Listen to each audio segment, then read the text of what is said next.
On the 30th of July 2021, an intelligence-driven operation led to another discovery of another consignment of 1,000 kg of cocaine worth 400 million rand in black canvas bags placed in a legitimate consignment of a vehicle with truck parts. A duplicate seal again was found in these trucks. In case number 10, a 12-feet cocaine boat was found in Pretoria on the N1.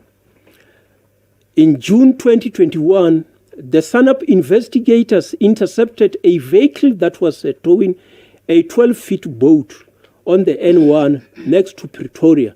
The boat was found to be containing 805 kg of cocaine to the value of 400 million.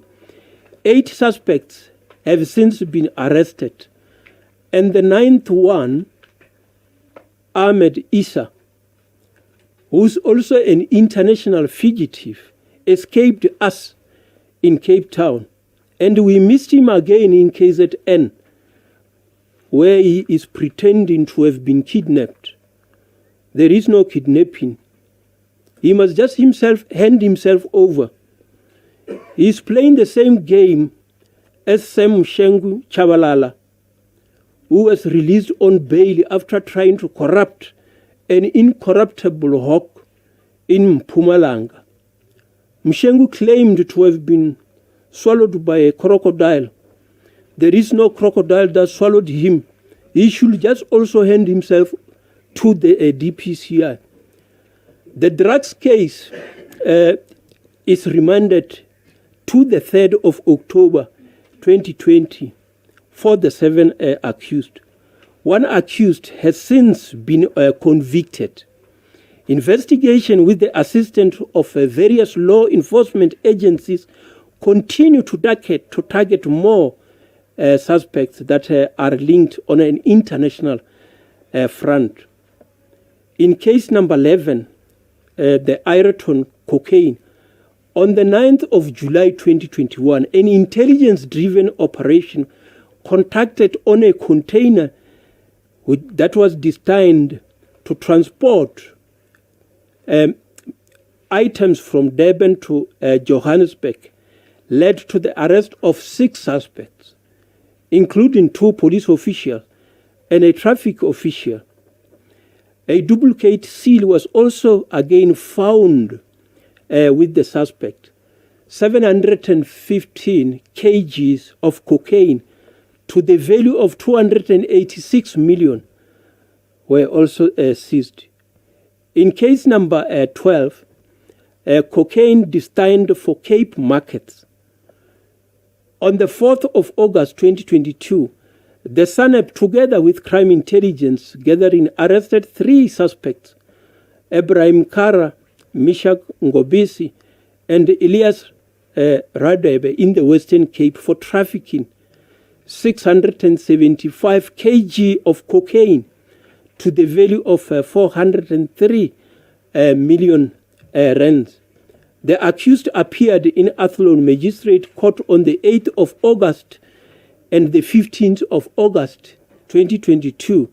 The case is postponed to the 22nd of August 2022. Coming to the serious corruption investigation. Case number 13, the funeral service for the former state president, Dr. Nelson Mandela. On the 5th of October 2021, the former Eastern Cape Health member of the Executive Council, Madame Sindiswa Gomba, and a co-accused made their first appearance in East London High Court on charges of fraud, money laundering, contravention of Municipal Finance Management Act, and corruption. The case has since been postponed on several occasions for various reasons. The accused will be answering to charges related to the procurement of service providers for the transportation and booking of venues during the memorial service and the funeral preparation for the late former president, Dr. Nelson Mandela, by the Buffalo City Metropolitan Municipality. The case is postponed to the 5th up until the 9th of September 2022, as well as the 17th October 2022 until the 25th of November 2022 for trial at the Eastern Cape High Court, which is sitting at Bishu. In case number 14, the Mogalakwena Municipality corruption in Limpopo, the Directorate for Priority Crime Investigation secured 15 natural persons, including Jabulani Petros Mashamaide, a member of the provincial legislature, and 13 juristic persons with summonses to appear in court in relation to allegation of tender corruption at Mogalakwena Municipality.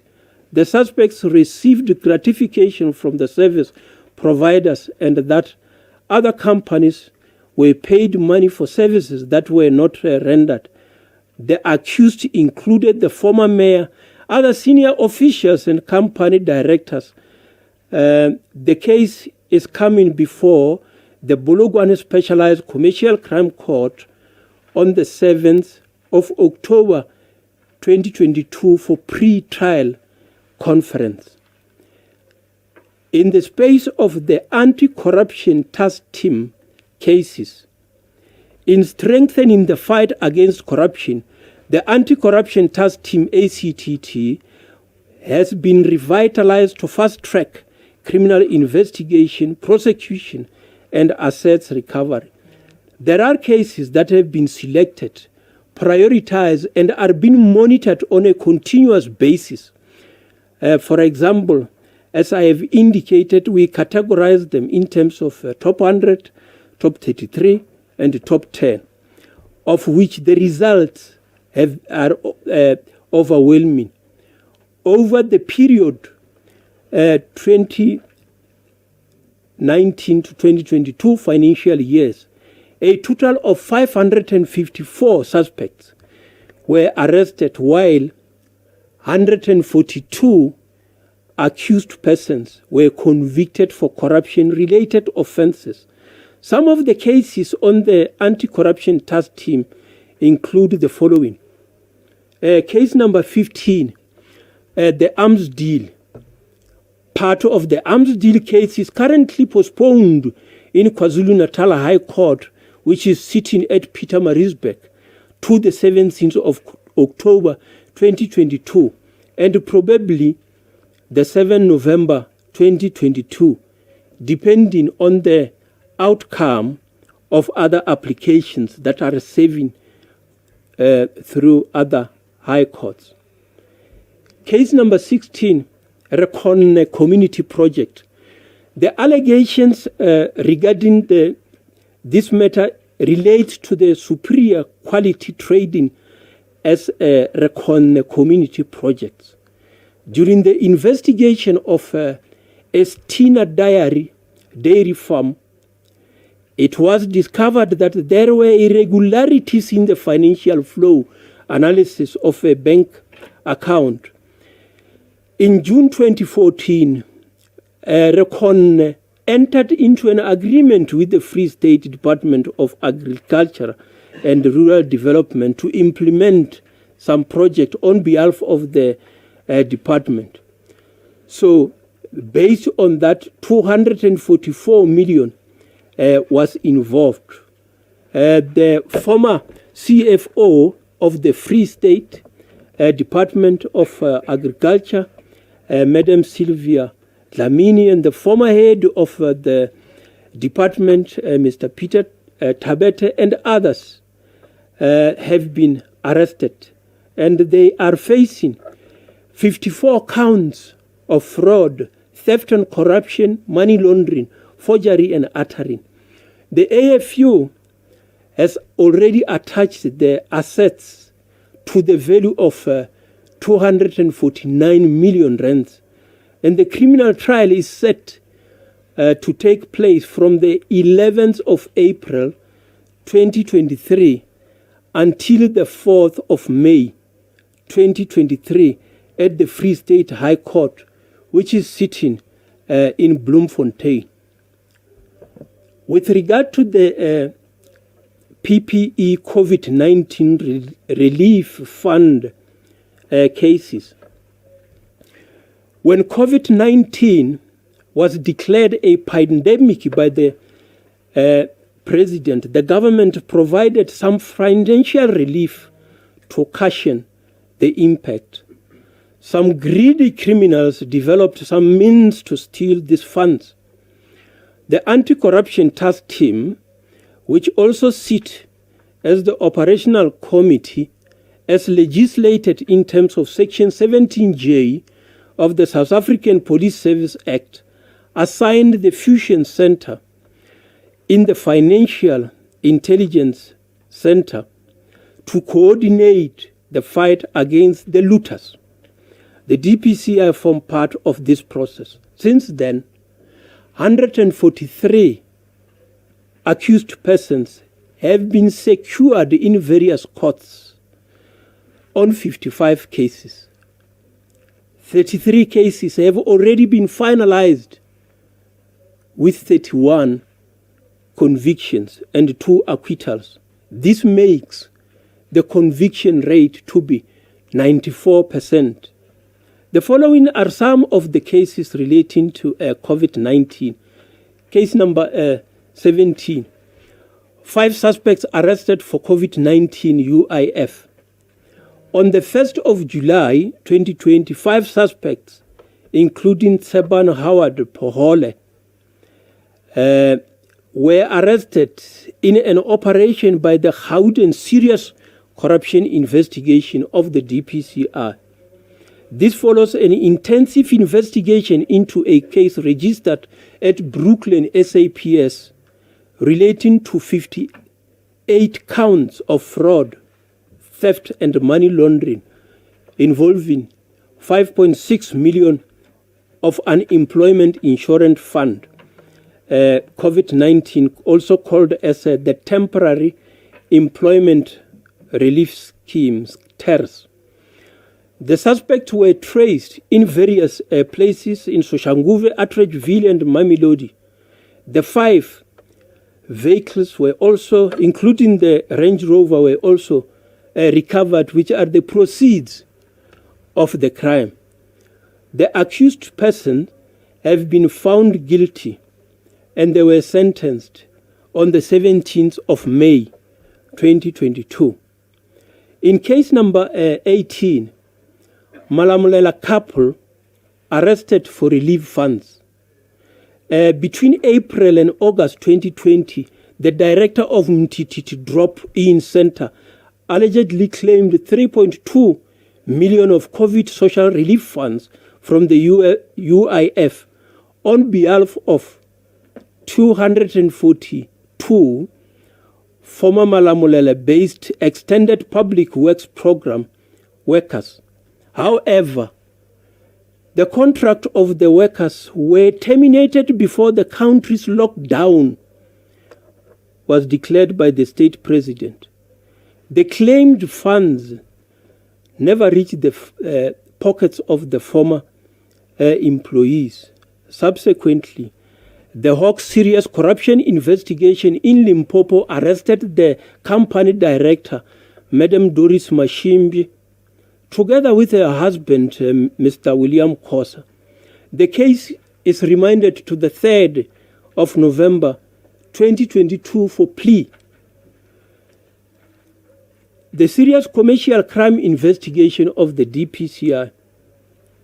Fraud constitutes a high number of criminal cases under investigation in the DPCI.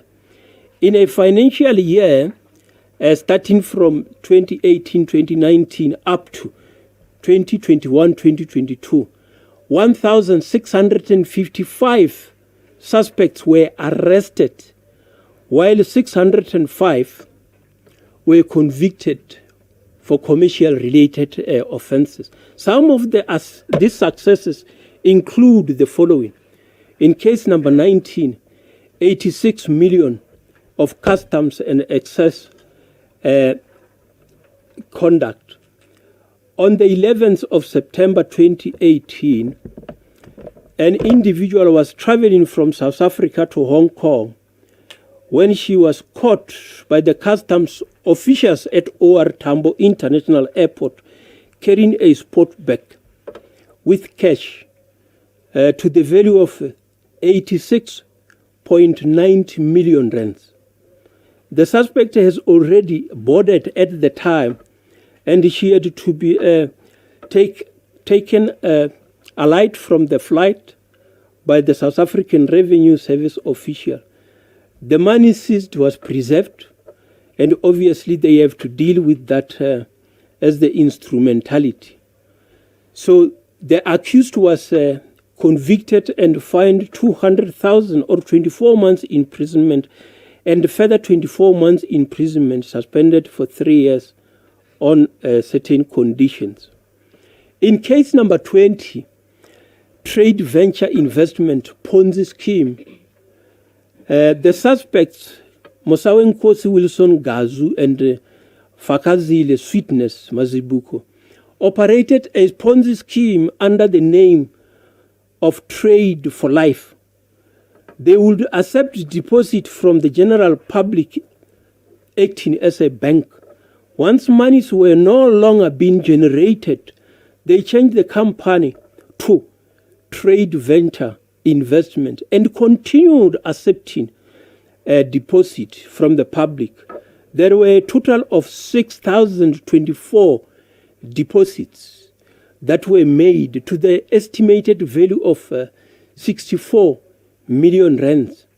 Most investors lost their investment.